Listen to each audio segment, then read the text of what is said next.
ছেলে দুটো ভালো না, স্বামী 25 বছর ধরে মরছে, স্ট্রোক করে মরছে।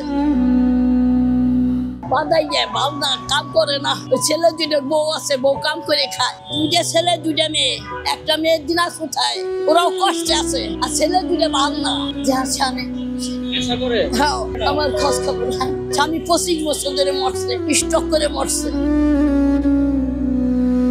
তখন ভালোই ছিলাম, কিছু থুয়ে গেছিল, ওই গেদা গুদা ফুলা হওয়ার নয়, বেশি কিনে খাইয়ে দিয়েছি। আমি বিক্রি করছি, বগো বাসাইছিলাম, আল্লাহ চালায় না, দাঁড়াতে পারি না। এই যে পায়ে রড মারা, ওই যে রড আর কোনো সমস্যা নেই, আলহামদুলিল্লাহ। গরিব বলি কেউ নয়, নিজের পেটে না করেন না। আচ্ছা বাবা, আমি তো ভয় পেয়ে গেছি। তুমি তো আমার সন্তানের মতো। উদয় স্কুলের সময় একটা ঘর আছে, ওই ঘরটা আমি খাই 3,500 টাকা ভাড়া দিয়ে। আপনি দেখতেও পারেন আমার ঘরে কিছু নাই, খালি শুধু আমি আর একটা খাট আছে, একজনের দিছে আমারে। আমার ব্যবহার সবাই ভালো জানে। না আমার ওই দারোয়ানের বউ থাকে।